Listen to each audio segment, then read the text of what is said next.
بسم اللہ الرحمن الرحیم رب اشرح لی صدری ویسر لی امری واحلل عقدۃ من لسانی یفقهوا قولی سبحانک لا علم لنا الا ما علمتنا انک انت العلیم الحکیم صدق اللہ مولانا العظیم۔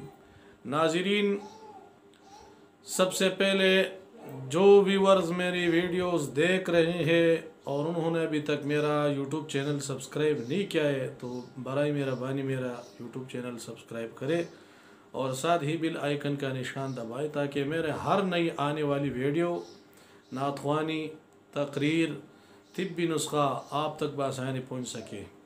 آج میں ان چیزوں کے بارے میں آپ کو معلومات دینا چاہتا ہوں جن چیزوں سے رمضان المبارک میں روزہ نہیں ٹوٹتا۔ تو بھول کر کھایا پیا یا جمع کیا روزہ فاسد نہ ہوا، خواہ وہ روزہ فرض ہو یا نفل۔ در مختار۔ دوسری نمبر پر کسی روزہ دار کو ان افعال میں دے کے یا تو یاد دلانا واجب ہے۔ اگر آپ نے یاد نہ دلایا تو گناہگار ہوں گے۔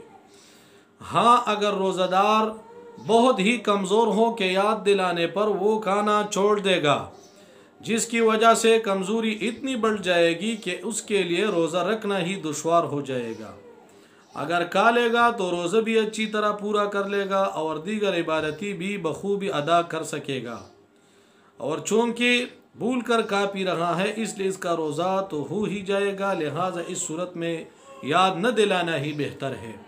بعض مشائخ کرام رحمہم اللہ تعالی فرماتے ہیں جوان کو دے کے تو یاد دلاوے اور بوڑھے کو دے کے تو یاد نہ دلانے میں حرج نہیں، مگر یہ حکم اکثر کے لحاظ سے ہے کیونکہ ناظرین اکثر قوی طاقتور ہوتے ہیں اور بوڑھے اکثر کمزور، جوان اکثر قوی اور بوڑھے اکثر کمزور، چونکہ اصل حکم یہی ہے کہ جوانی اور بڑھاپے کی کوئی دخل نہیں بلکہ قوت و دوب، طاقتوری اور کمزوری کا لحاظ ہے۔ لہٰذا اگر جوان اس قدر کمزور ہو تو یاد نہ دلانے میں حرج نہیں، اور بوڑھا قوی یعنی طاقتور ہو تو یاد دلانا واجب ہے۔ رد المختار۔ تیسرے نمبر پر روزہ یاد ہونے کے باوجود بھی مکھی یا غبار یا دوا حلق میں چلے جانے سے روزہ نہیں ٹوٹتا، خواہ غبار آٹے کا ہو جو چکی پیسنے یا آٹا چاننے میں اڑتا ہے، یا غلہ کا غبار ہو، یا ہوا سے خاک اڑی، یا جانوروں کے کھر یا ٹاپ سے۔ چوتھی نمبر پر اسی طرح بس یا کار کا دوا یا ان سے غبار اڑ کر حلق میں پہنچا، اگرچہ روزہ دار ہونا یاد تھا روزہ نہیں جائے گا۔ پانچویں نمبر پر اگر بتی سلگ رہی ہے اور اس کا دوا ناک میں گیا تو روزہ نہیں ٹوٹے گا۔ ہاں، اگر لوبان یا اگربتی سلگ رہی ہو اور روزہ یاد ہونے کے باوجود منہ قریب لے جا کر اس کا دوا ناک سے کھینچا تو روزہ فاسد ہو جائے گا۔ رد المختار۔ چھٹے نمبر پر بری سینگی لگوائی، یہ درد کے علاج کا ایک مخصوص طریقہ ہے جس میں سوراخ کیا ہوا سینگ در کی جگہ رکھ کر منہ کے ذریعے جسم کی گرمی کھینچتے ہیں۔ بری سینگی لگوائی یا تیل یا سرما لگایا تو روزہ نہ گیا، اگرچہ تیل یا سرما کا مزہ حلق میں محسوس ہوتا ہو بلکہ تھوک میں سرما کا رنگ بھی دکھائی دیتا ہو، جب بھی روزہ نہیں ٹوٹتا۔ غسل کیا اور پانی کی خنکی یعنی ٹھنڈک اندر محسوس ہوئی، جب بھی روزہ نہیں ٹوٹا۔ فتح القدیر۔ کلی کی اور پانی بالکل پھینک دیا، صرف کچھ تری منہ میں باقی رہ گئی تھی، تھوک کے ساتھ اسے نگل لیا، روزہ نہیں ٹوٹا۔ رد المختار۔ 9ویں نمبر پر دوا کوٹی اور حلق میں اس کا مزہ محسوس ہوا، روزہ نہیں ٹوٹا۔ کان میں پانی چلا گیا، جب بھی روزہ نہیں ٹوٹا بلکہ خود پانی ڈالا، جب بھی نہ ٹوٹا۔ 11 نمبر پر تنکے سے کان کو دایا اور اس پر کان کا میل لگ گیا، پھر وہی میل لگا ہوا تنکا کان میں ڈالا، اگرچہ چند بار ایسا کیا ہو، جب بھی ناظرین روزہ نہ ٹوٹا۔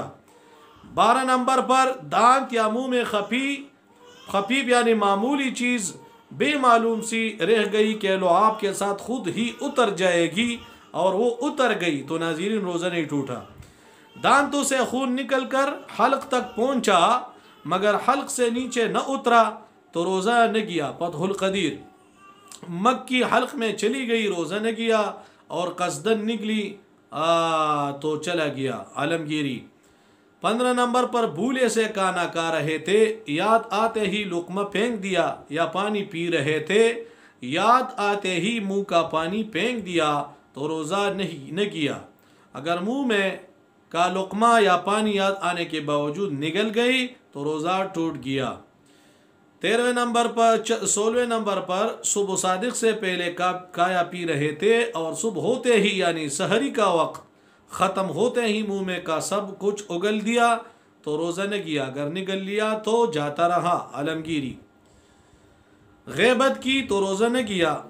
اگرچہ غیبت سخت کبیرہ گناہ ہے. قرآن مجید میں غیبت کرنے کی نسبت فرمایا جیسے اپنے مردہ بھائی کا گوشت کھانا، اور حدیث پاک میں فرمایا غیبت زنا سے بھی سختر ہے.